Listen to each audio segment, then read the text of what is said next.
All right, folks. Well, thanks for being here tonight. Yet again, uh, we will get rolling.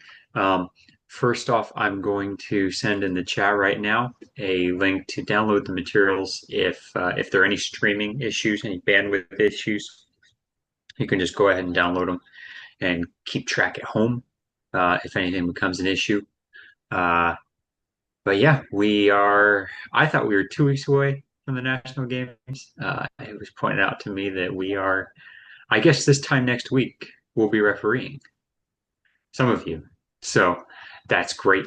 And the person heading up that whole endeavor is here to lead a focus discussion tonight. So, Cindy, I know everybody in attendance knows, um, and I will.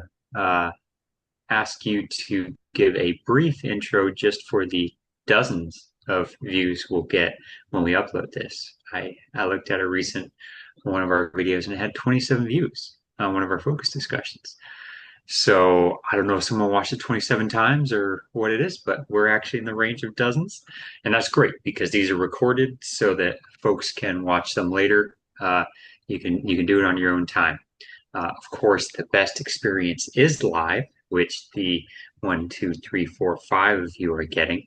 And you can engage because this is focused discussion. It's not a class. But with that being said, I know you're in for a very dynamic session tonight.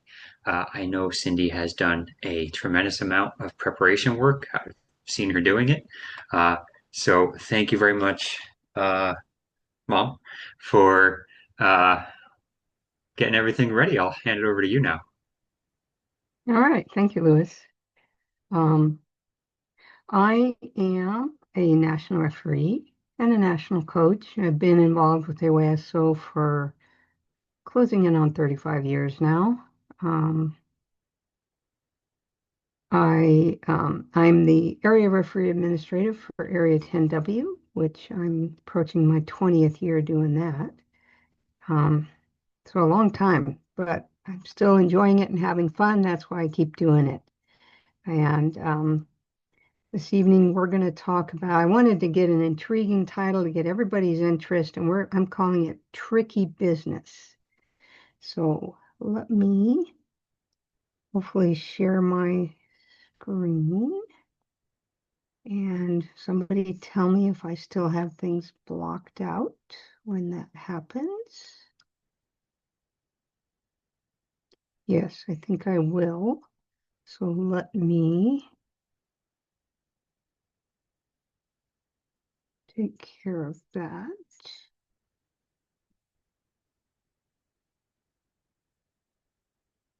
There we go. All right.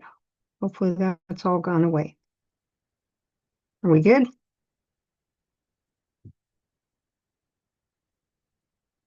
Yeah. Okay. Thank you. Wow, it took a long time to get feedback on that one. All right. Tricky business. What are we going to talk about here? Anybody guess?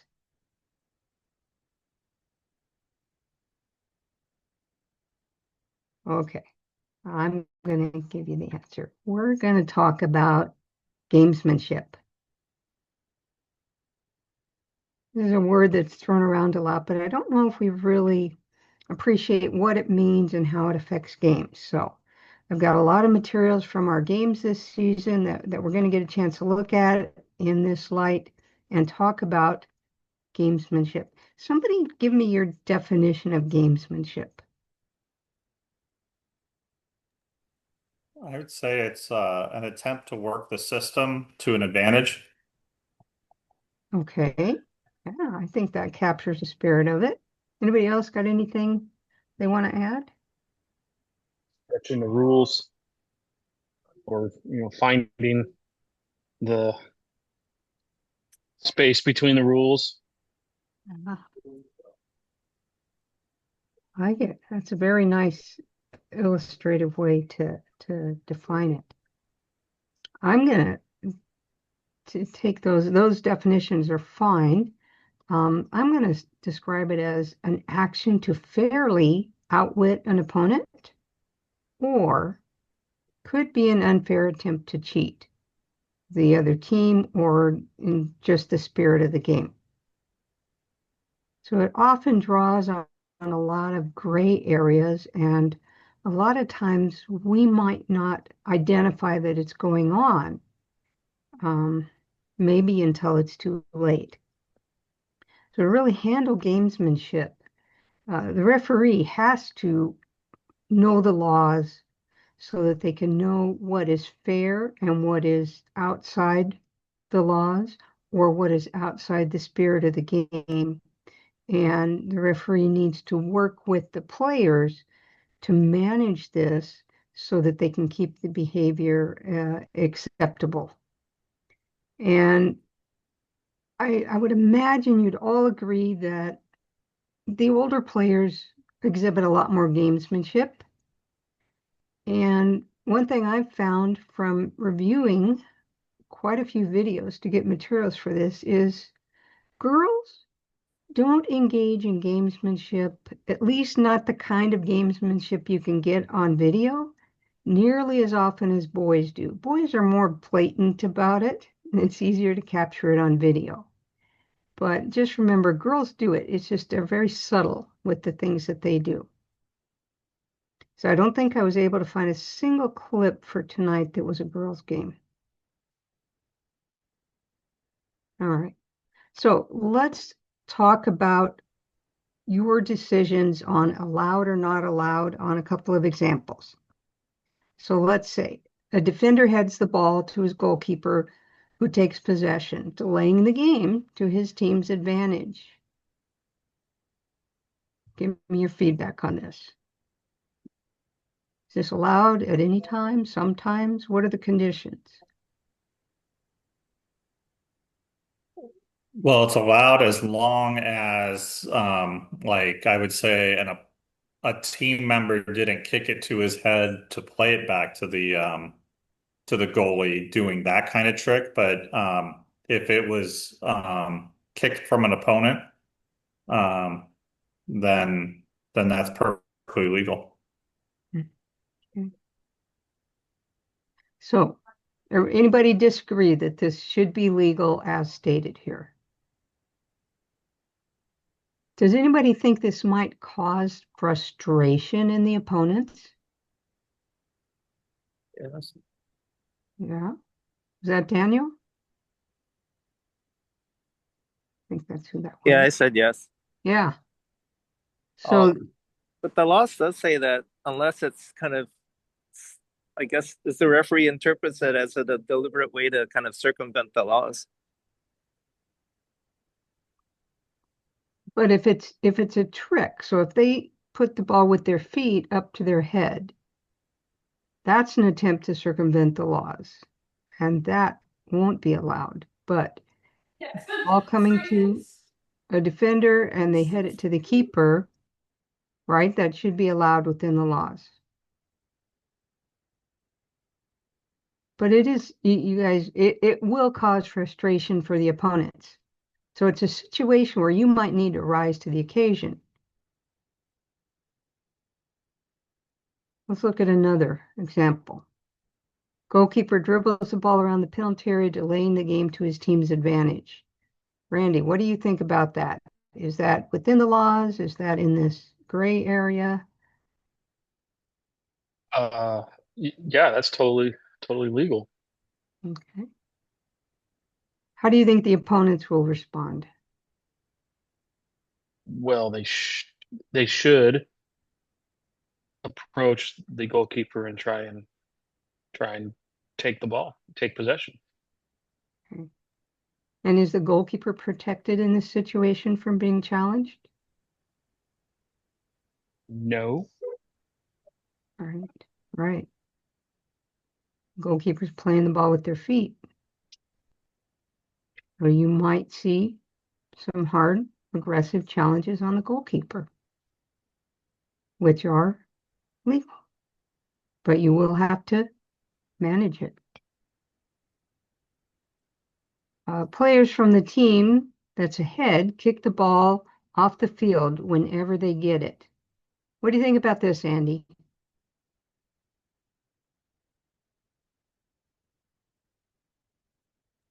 clicking the wrong spot, doing it up above. Huh. It's legal. Um,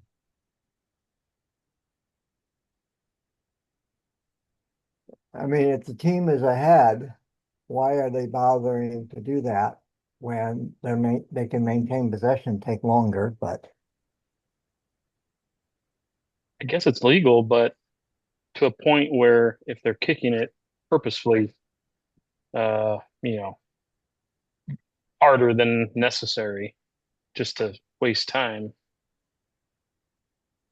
I don't know what I'd have to look and see kind of what, where that starts breaking the rules.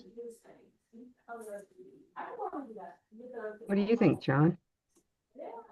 Um, well, I've had it happen where they just blast it like a mile away, and it does cause frustration. The way that I handled it, and I was lucky that it was the last game of the game, was I just looked at the coaches because it was at Western States, so they were on the same sideline, and I said, "I'm adding time."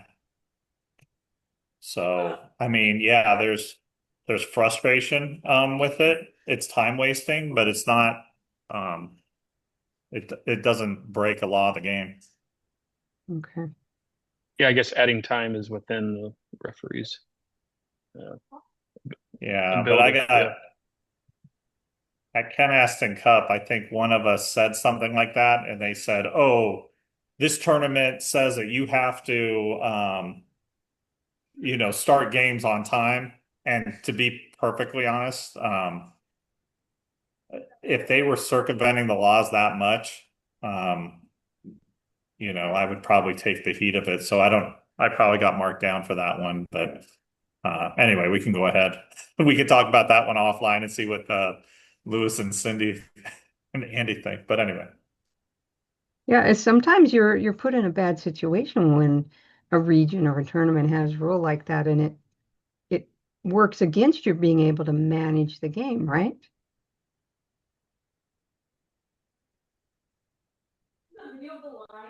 So that it just gives you another situation to worry about. but Okay.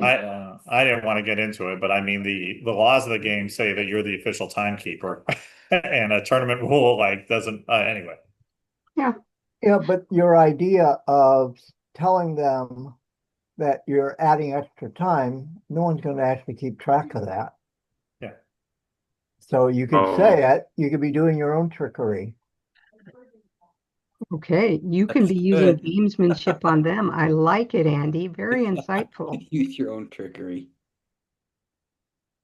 Let's call it gamesmanship. Yeah, trickery. I like it. Good. So there's ways to manage it that I think the spirit of those rules when they get put in place is to make sure the next game starts on time.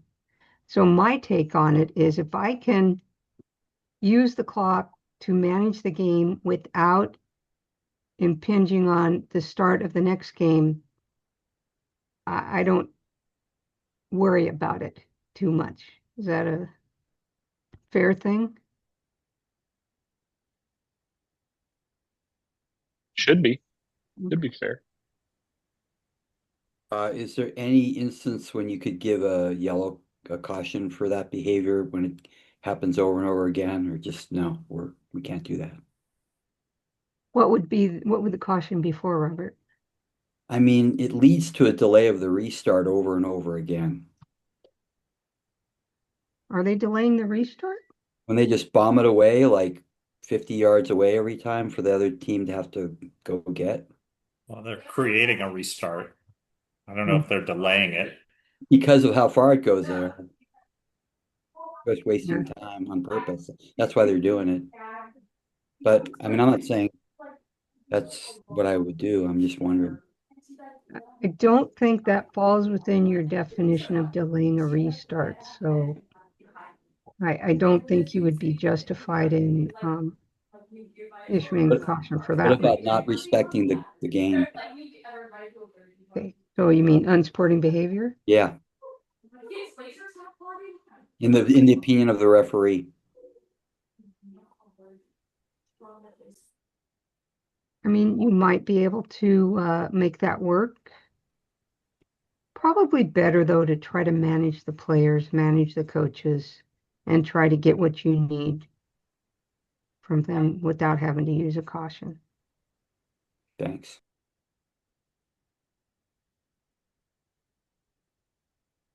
All right. A player kicks the ball after you blow the whistle to stop play. What does this do to you, Robert, when you see this happening? More times than not, I would give a yellow for that behavior. It's delaying the restart for sure. Is it delaying the restart? I thought we just talked about that. Well, this one is, it's in play, and you know, the other team, let's say I call a foul and the team that the foul is on kicks the ball away. That's Oh, what I've seen happen to me several times, and oh, I think this is a little different. Let me explain this a little more clearly. okay, Yeah, sure. thank you for clarifying that. Let's say a player's dribbling the ball and you blow the whistle for an offside offense, but they continue dribbling and take a shot on goal. Oh, I mean, I would just keep blowing my whistle hard and say it's offside, let's bring it back. Okay. Andy, what would you do in that situation? Um, I would blow my whistle again. I would also use my voice if I was close enough to it. But I mean, we generally tell them to play the whistle, and if they don't hear it, I generally tell them I'll blow it again. Okay. All right. Yeah, I'll relate a situation to you. Last season, I was officiating a girls' 14U match that was a blowout. It was about 10-0, you know, like by halftime. And the team that was ahead kept getting an offside offense whistled and then continued to dribble and then took a very hard shot at a very inexperienced goalkeeper. And what I did is I talked to the players, everyone on the field, and I said, there'll be no more of that. If you take a shot after I blow the whistle, the next one to do that's going to be cautioned. You guys need to understand that. And wasn't 5 minutes later, it happened again, and I gave the player a yellow card. Um, Yeah, and that you did saw stop it. you saw a pattern, right? And you gave the warning first, and then escalated from there. So Yeah.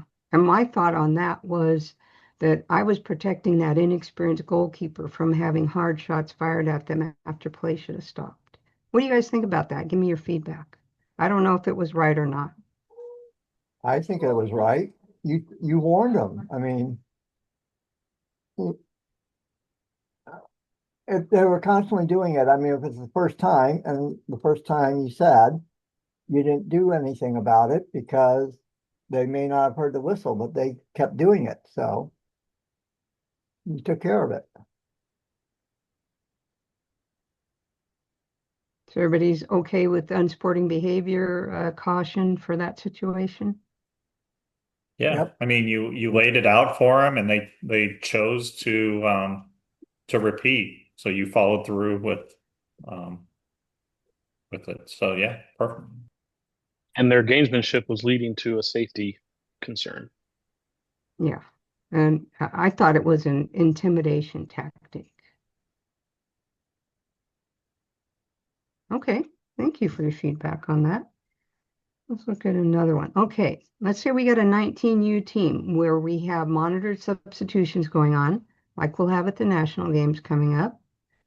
They continuously substitute during the last few minutes of a tight match. Who's had this happen before and how did you handle it?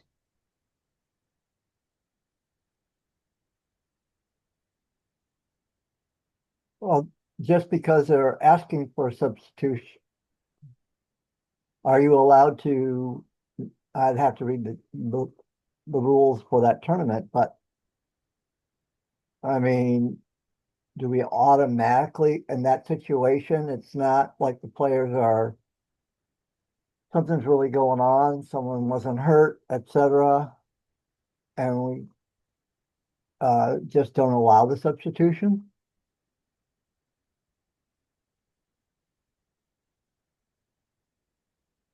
Lewis, I'll put you on the spot. What do you think about that? Yeah, I know a lot of people get really worked up about that, right?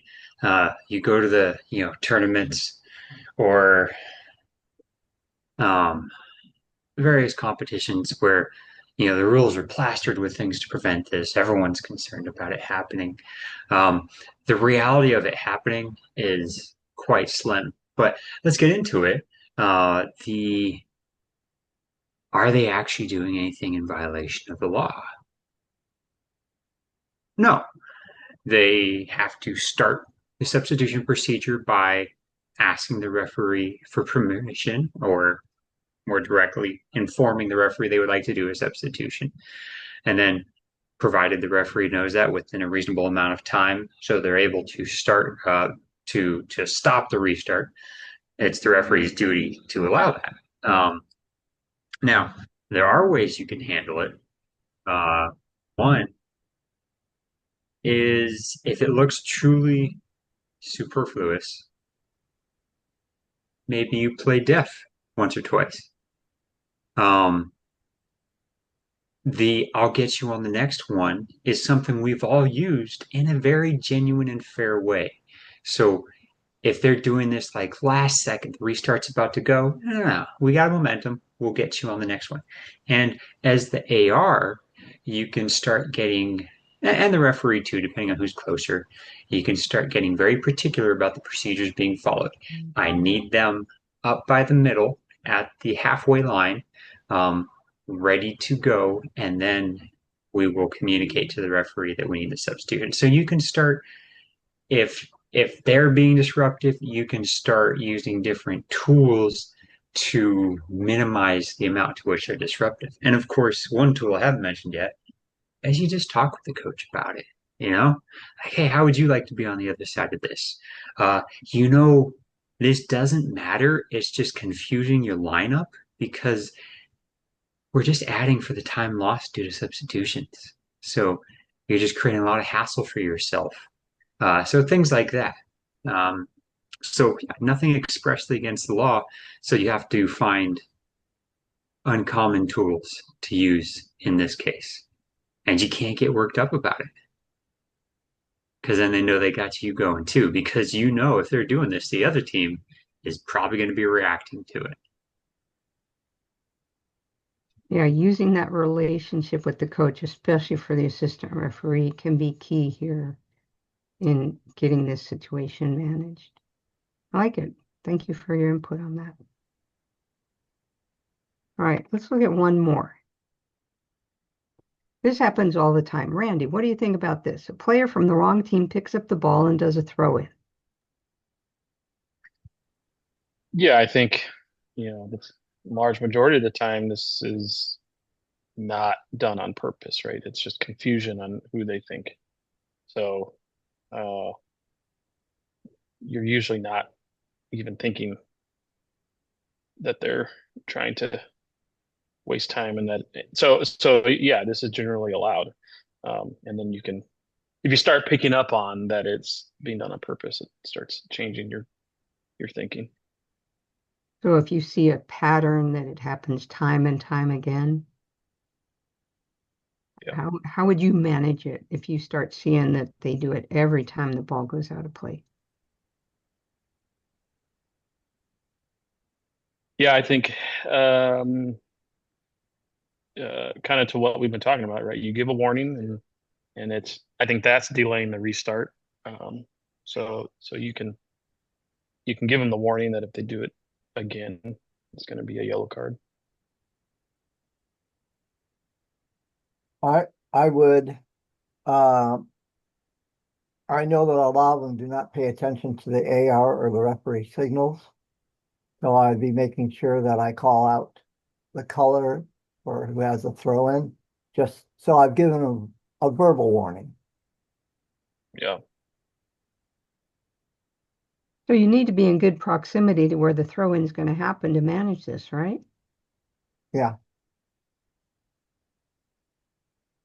And if your AR's on that sideline, you hope you get a little help right there. I mean, Mhm. hey, it's blue. White throw in. Yeah. So I like that. You cut them off before they throw the ball in. You put a stop to it just verbally. I think this is very manageable if they're trying to use it as a tactic, and they're gonna kind of catch on pretty quickly that you're not going to tolerate it and you're going to stop them every time. All right. Great answers, great feedback. Let's look at some real world examples. I'm going to start with some simple ideas. I'm going to show you some videos that show goalkeeper challenges, and I want to get your feedback on them, what you think. Now, these are 12U matches, so not older kids, younger kids. So you remember, think of the tools you'd use to manage the younger kids and whether you think anything needs to be done um, in this situation.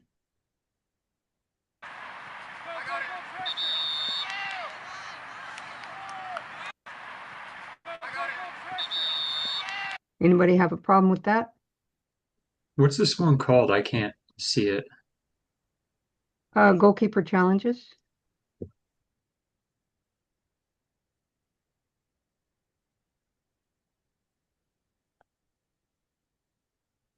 Anyone Since else see it? since it was obvious that they couldn't get the ball, I mean, I wouldn't be blowing my whistle or anything, but if hopefully I have a chance to be close enough and say something to the player that they weren't going to get the ball and you know, protect the goalkeeper. Okay. Anybody have a problem, else have a problem and think we need to talk to them about this distance right here? I didn't have any problem with it. Are you talking about the chair? No? No, Oh, the your player arrow was on the rounding it. chair. Could The you play it one player. more time? Could you play it one more time, please? Sure. Sorry, these trains keep going by outside.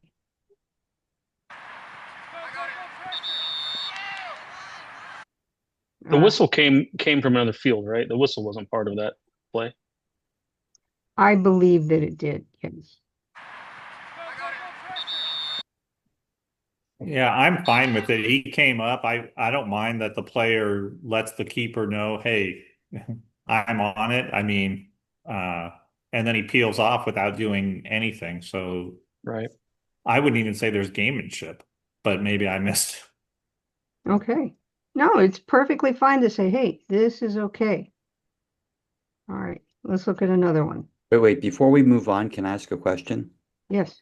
So let's say this player is just flying like double as fast and he bumps into the keeper and says, "I'm sorry," and then peels away.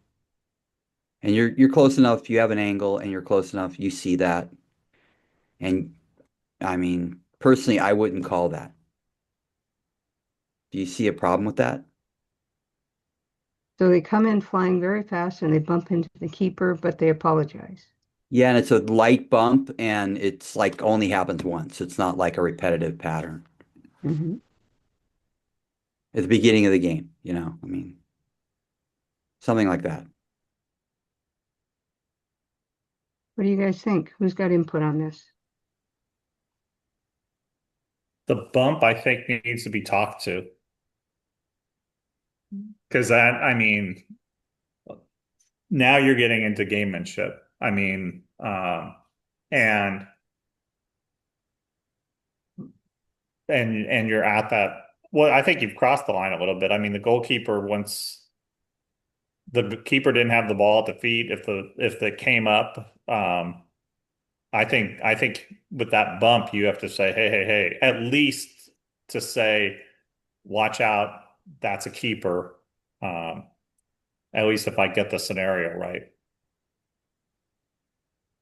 Okay. Yeah, I think being proactive and talking to the player, especially with the younger players, or even if the older players, I'm going to take that back. All players, all ages, your presence and your reaction to the situation needs to be very proactive to prevent it from escalating and for the goalkeeper to feel protected.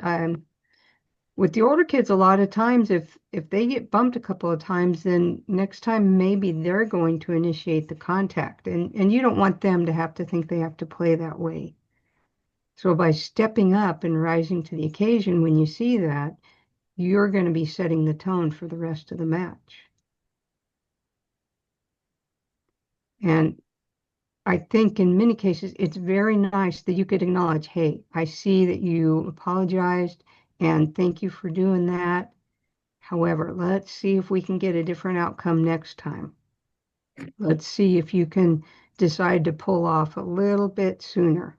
And sometimes, I mean, not every time, but I've been known when there's something that happens like this where I know the player is going and they pulled away in a perfectly reasonable way, I'll look at him and say, thank you. That's perfect. That's how it's supposed to be. All right. Because it doesn't have to be adversarial, but you need to make sure they recognize that they didn't make the adjustment soon enough and you appreciate what they did and you just want them to do a little bit better with it. All right, let's see another one.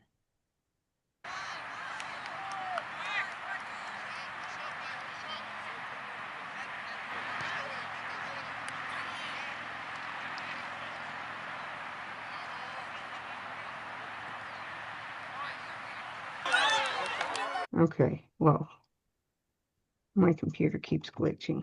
Let me go back to that again. What do you think about this scenario?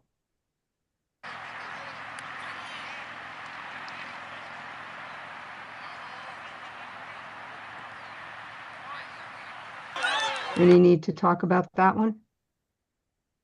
No. Okay. So everybody agrees this one's fine. Well What done by the I player. didn't see, I guess I didn't see anything there that was even noteworthy, Okay. unless I missed it. No, I mean, I'm putting these out there for you guys to see different levels of what's going on. So everybody's good with this, right? I think that is a thumbs Yes. up. Okay. Let's move it up to a little bit more aggressive game. And let's see another example.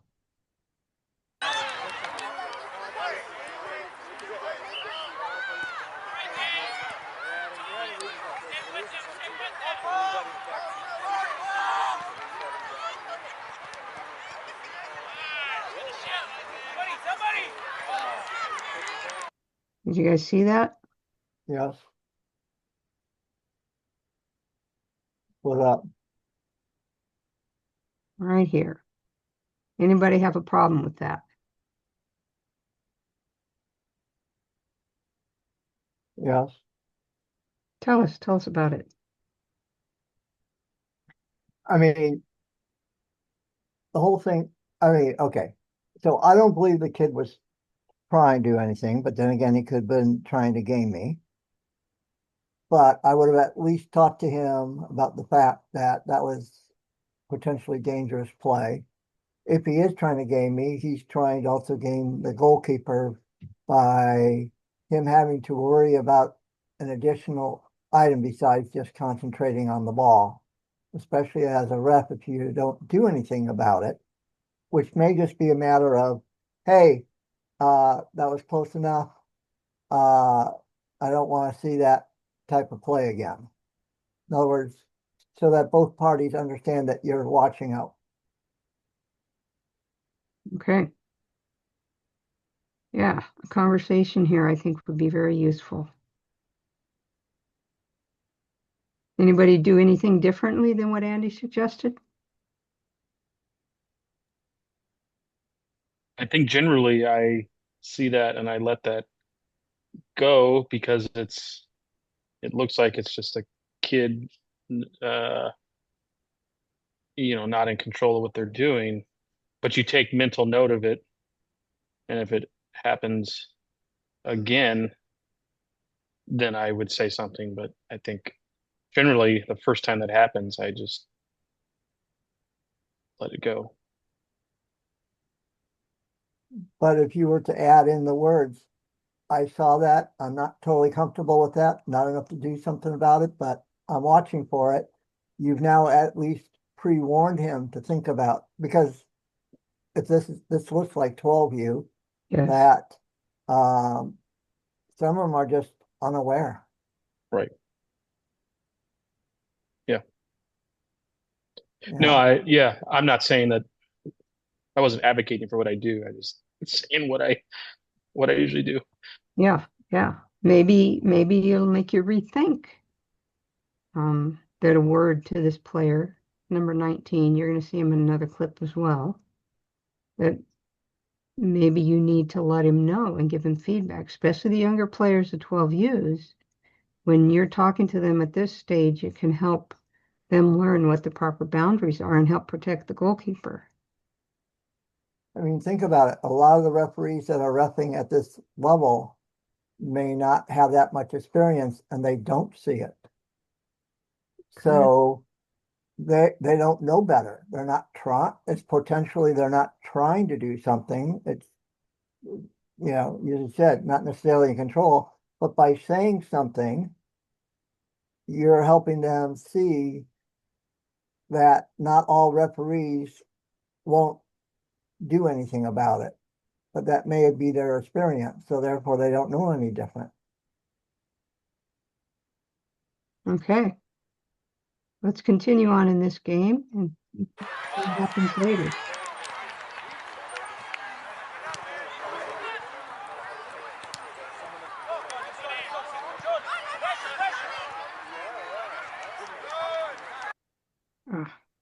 Did you guys like that? No, Let me get this.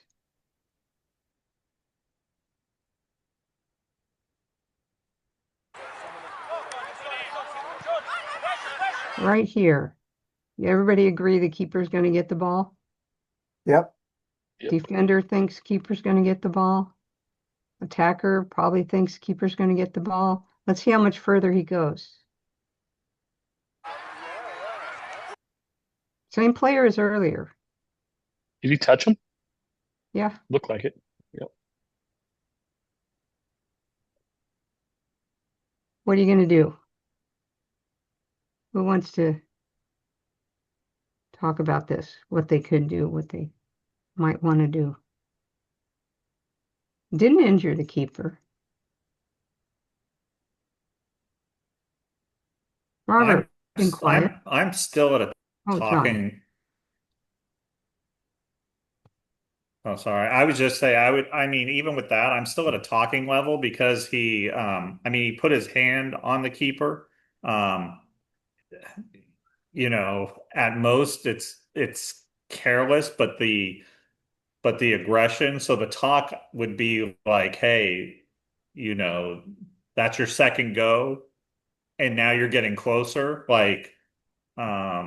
I don't think a careless foul, I don't think I'd want to put it on the ground, but I definitely want that player to know you're being watched and you're getting closer. Yeah, yeah. he came a full 5 yards after it was clear the keeper was going to get the ball. I would just say steer clear of the keeper, please, when he has possession of the ball. Yeah. Firmly, and then that, Something, that something would do I, it. That would do it. something I'm working on because Keith, we were together and he was my AR and he gave me a signal against his body. Uh, Hopefully that's reading his string fingers. And what he was telling me was that was the third time that it had happened. Okay. And so I'm still working at getting better at that. But when you're talking to me, you say, that's twice now. You're getting close to the edge. So in other words, well, actually thinking about that, if I'm talking to a 12U player and I tell them you're getting close to the edge, they probably have no idea what I'm talking about. So Right. you could say you're doing this, you've done it twice and you keep doing it and it'll lead to a caution for it'll lead to a caution. Just so he understands. Because How about instead of throwing down a threat, how about using some parental style authority and just saying, stop it? yeah, better. Uh, I think in general, 12U players respond very positively to parental style authority from a referee. Anybody disagree? Anybody see anything different? Or what do you think about that? I like it. That's typically what I'm doing, but I was trying to deal with the fact that I don't issue many things, so therefore I'm always only trying to talk. So I'm maybe swinging the pendulum the other direction.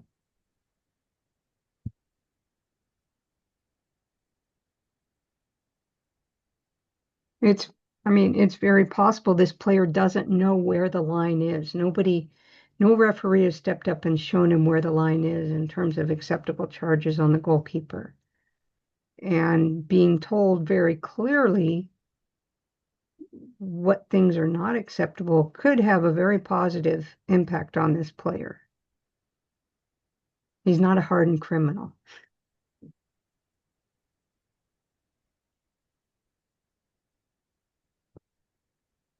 All right. Mhm.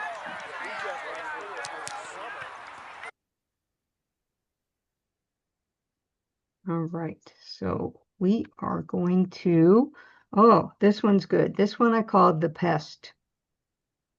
I would like you guys to find the pest pretty quickly and see what you think. I just want to let this play through fully, and I want you to see everything that the pest does, and then we can go back through it and talk about it. So let's watch this.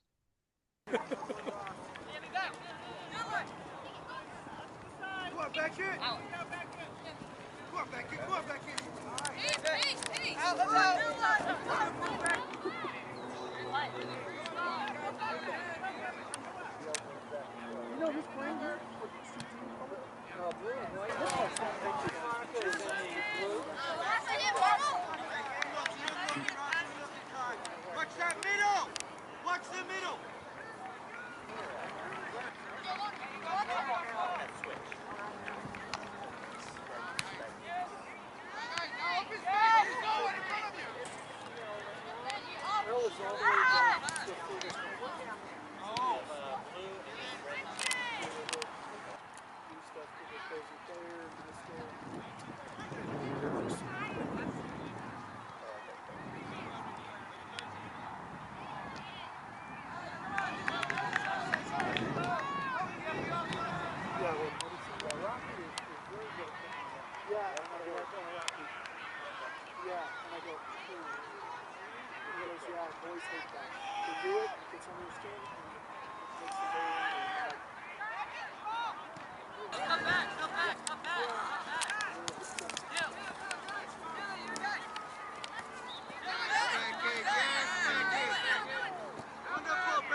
What do you guys think? Good term.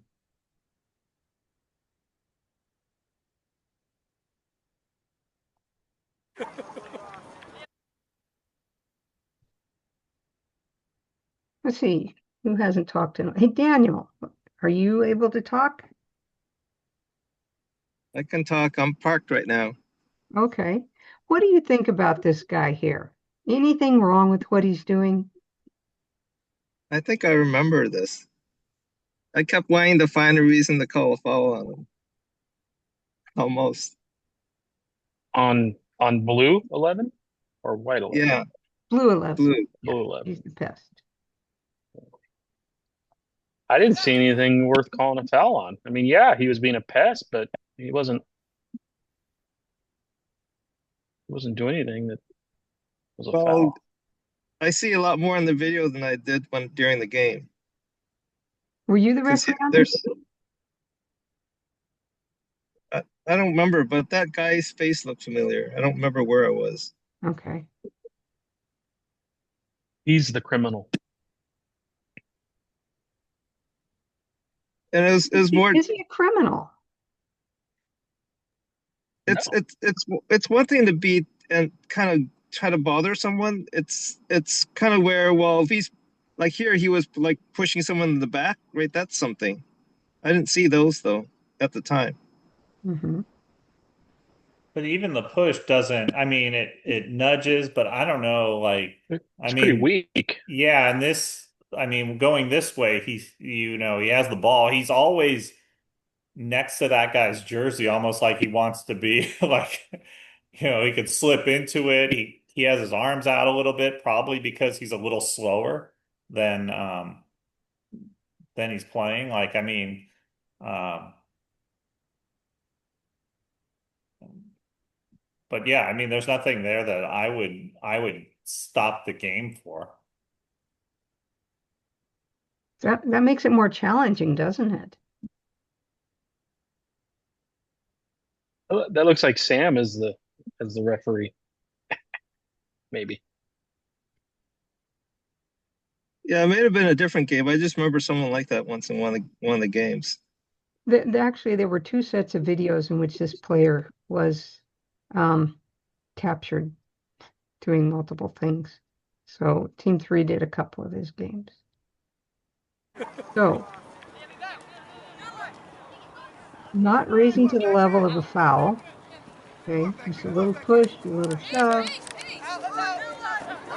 a lot of hustle.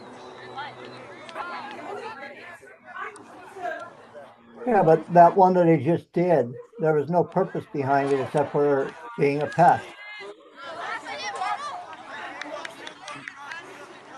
Watch that middle! Okay. Watch the middle!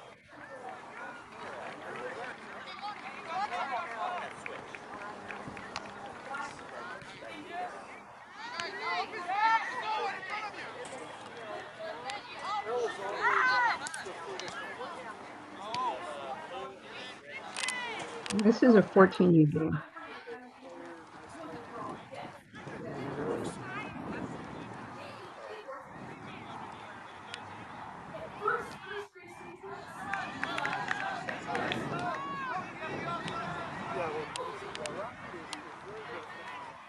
Now we've identified the referee's eyes.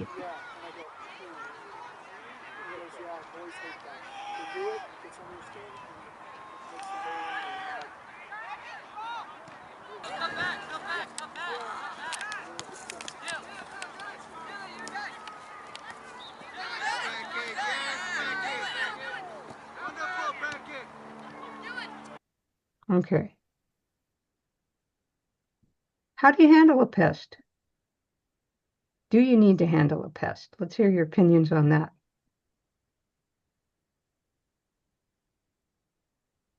You can choose to. And um, without compromising your position to make the calls, you can move closer to that action and that player. Very good idea, Robert. I really like that. You can give that player your attention. And that way you're going to make sure that other players are going to know you're watching and they're going to know that, well, they shouldn't retaliate to his pestering.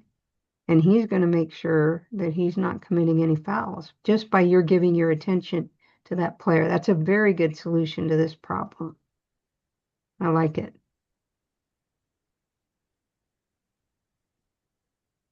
All right, let's look at another one. Okay, I'm going to call this one Under Your Skin. I want you to look for number 11 in blue. And yeah, I think this is all going to go in sequence.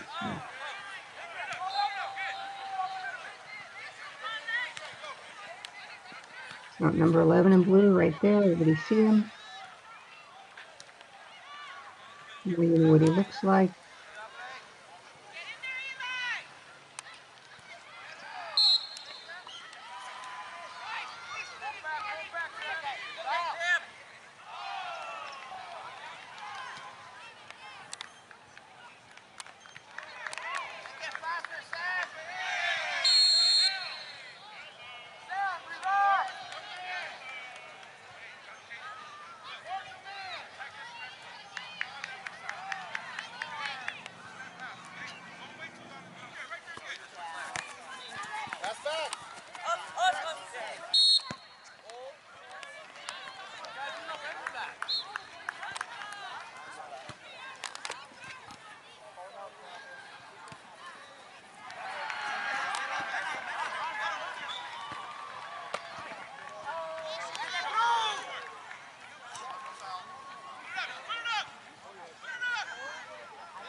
Now another 40 seconds elapse. He's still on the ground. Referee decides to stop the game.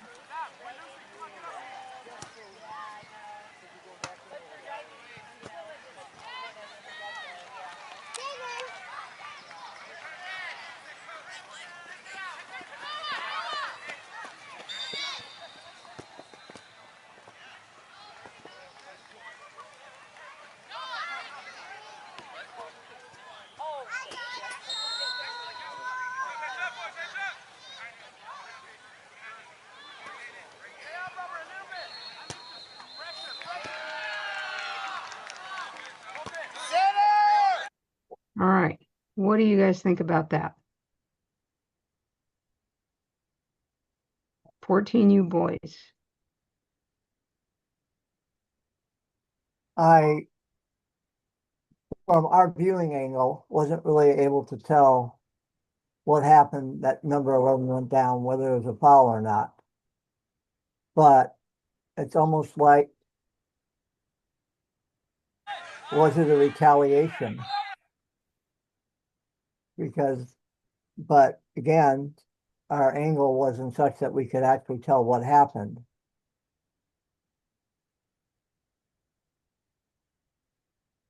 Yeah, it's just two blocks, but I was just wondering if there was some payback in there. There you go. His foot's getting stepped on. Accidentally, but his foot's getting stepped on. Well, okay, accidentally, that, yeah.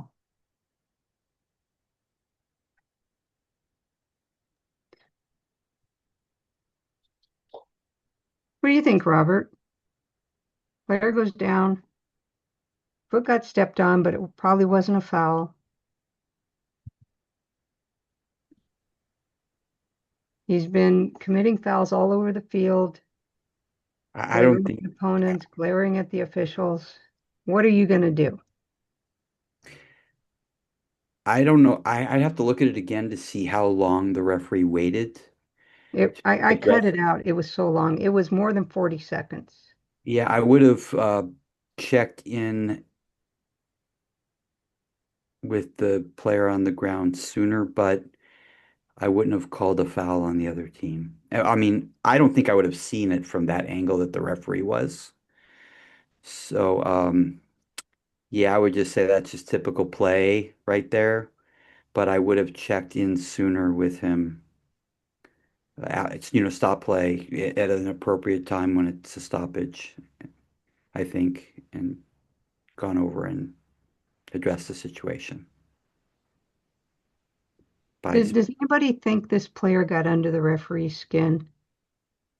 Yeah, I don't know. Have you ever had a Well, player get under your skin like that?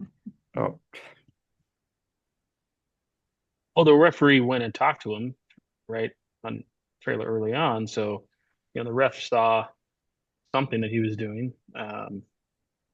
So maybe that was getting under his skin. Have you ever felt like there's a player who's just constantly causing problems, getting under your skin, and how do you handle it? What can you do about it?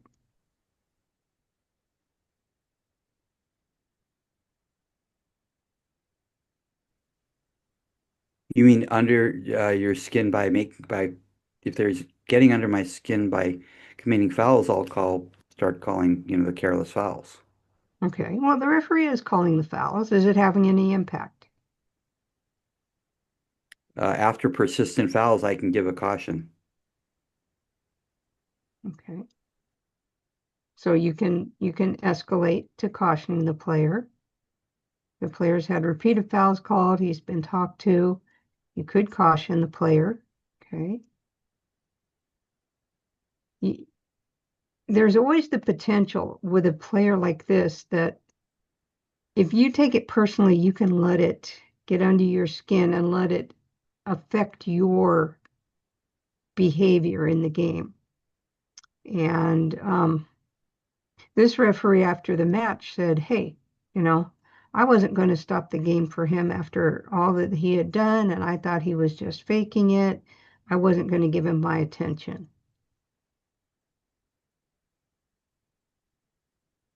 Do you think that's justified? Is that one way to handle a player like that?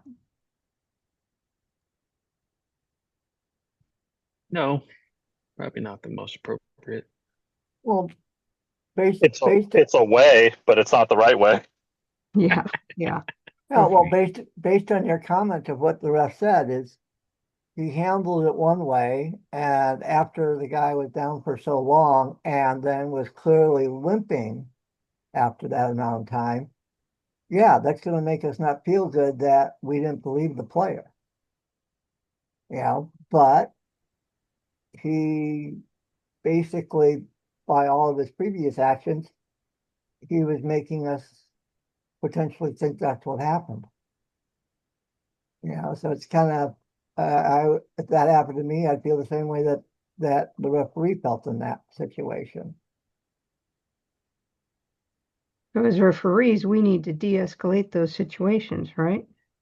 Yeah, And I would say by calling that, like, well, whether you saw the foul or not, getting over there, treating him equally I mean, might get some grace back, right? Oh, look what he, not that he's going to say, oh, look what she did for me, but oh, this person's calling it fair, right? Or trying to show effort. So that's what I would appreciate more from whoever the referee was.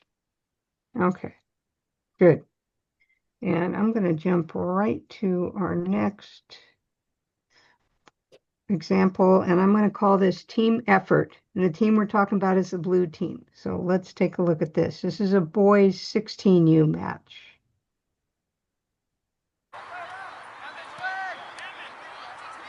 I want you to look at this challenge on the keeper.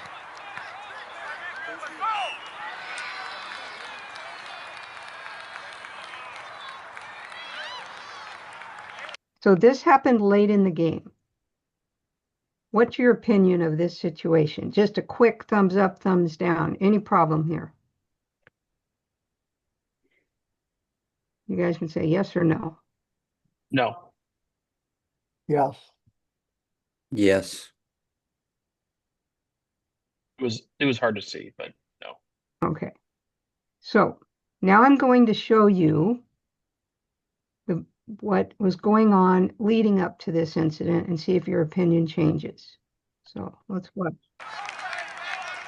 So this was near the end of the game. Now we're going to go back to near the beginning of the game.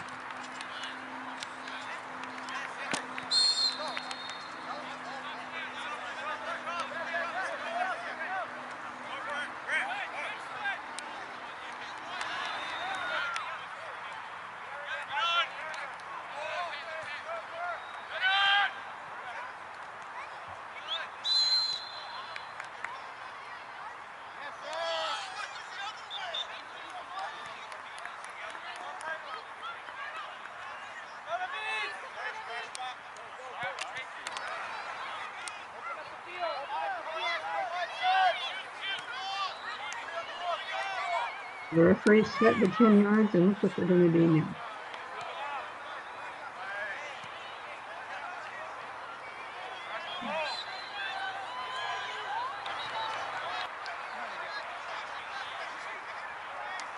They look over by the touchline now.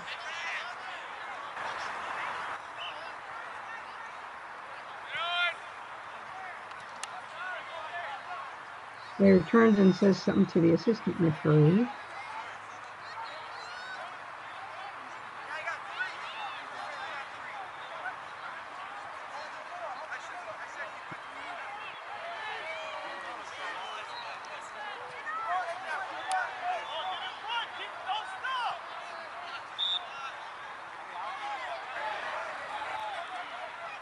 Watch player number 11 in blue on the throw-in.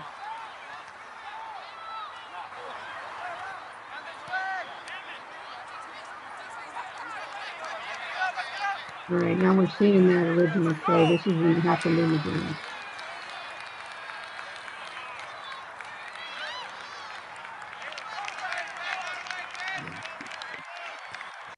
What do you guys think?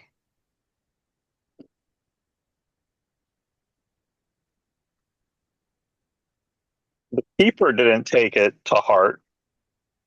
Okay.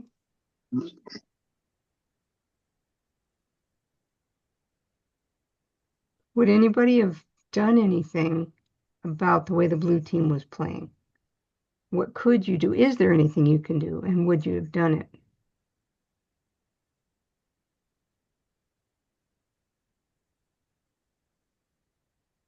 I probably, if I was close enough in the run of play, in other words, I wouldn't necessarily go out of my way, but I'd be looking for a way to be there, even though I should move farther downfield. And it may just come later if I'm going by that same player. But he was purposely trying to be in the way of the goalkeeper. He was slightly standing over him. It could lead to a confrontation later. So I just wanted to say, I would have just said, I mean, and there's plenty of times I've had things I've wanted to say and I never get the chance to say them because then I would be out of position. But if I had had a chance, I would have said something to the player that he needs to give the goalkeeper his space after he collects the ball. He was gaming the goalkeeper. Does anybody see opportunities to de-escalate this game before it gets to that point?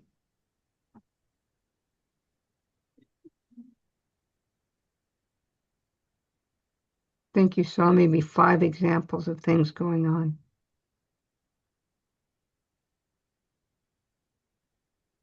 What do you think?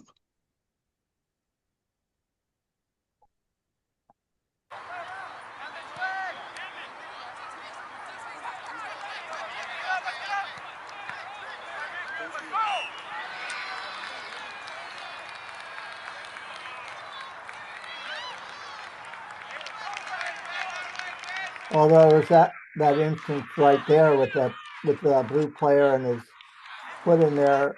Oh, still saw that one. Okay, so number 11 shoved the opponent.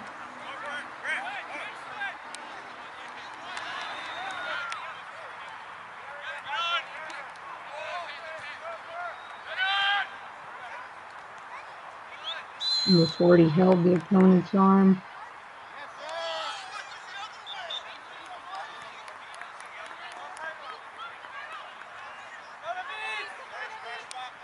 Did that player on the left actually salute the referee after he called the foul? I'm not sure.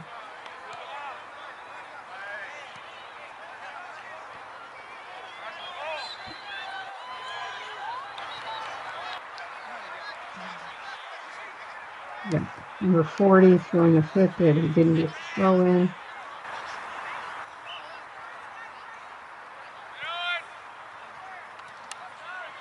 Got number 15 turning and making comments to the assistant referee.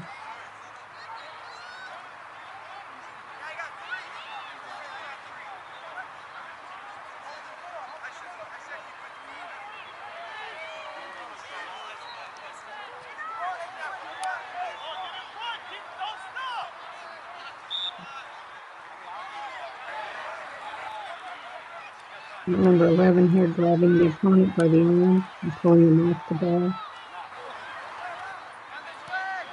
And then this was our attack.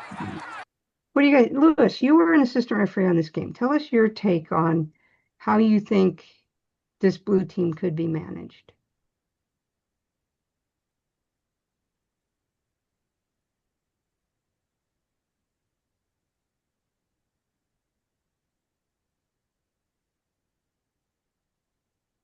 I haven't been with you. I had to go lie down. I was feeling really sick after watching the transition on that video.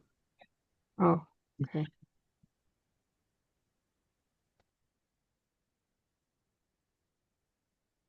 What do you think, Robert?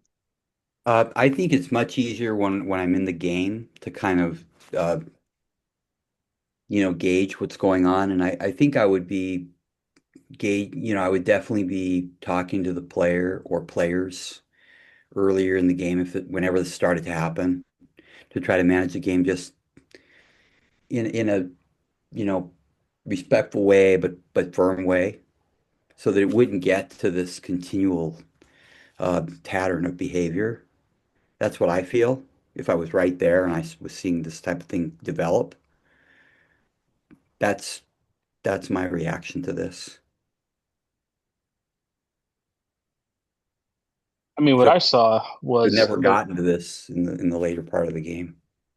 to me, it looked like the referee was in each of those situations. It seemed like the referee was managing by either calling fouls or talking to the players about what was happening there. So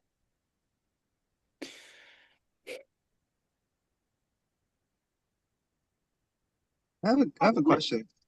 Go ahead. Sometimes it's hard for me to know, um, other than trying to call fouls, it's hard for me to actually know just what to do because it seems like some teams are actually coached to play certain ways like that.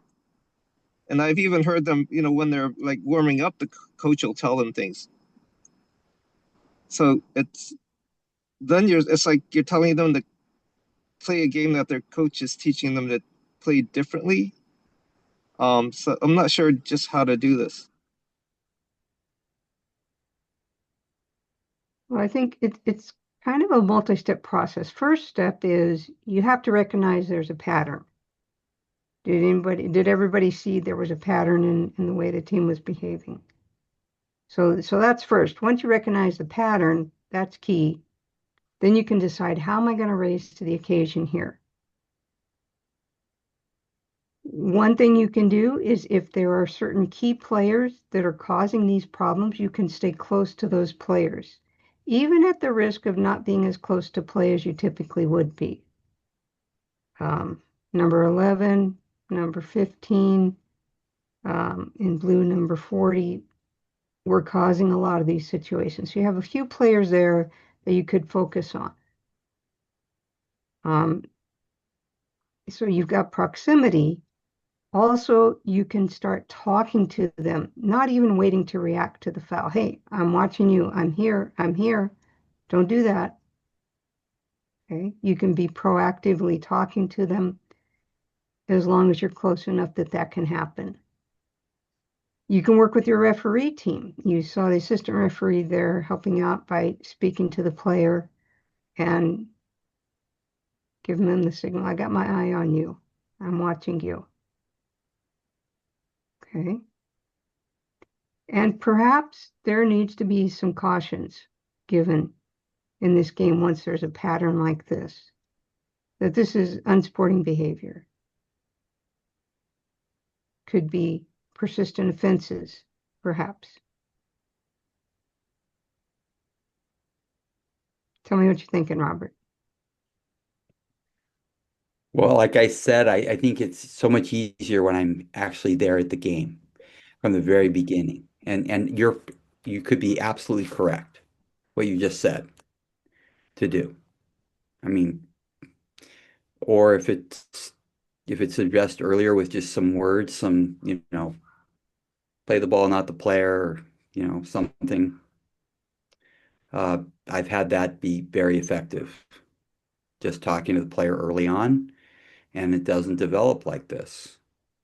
Just doesn't. They know you're not going to accept it. Okay. And by getting closer to closer to the problem. So, but then there are the teams that are just really aggressive. They don't even listen. And then it usually does escalate to where you do need to give a card to get under control. A deserved card, Okay. not just to give a card. And some teams are waiting for the card to know where your limit is. That's true.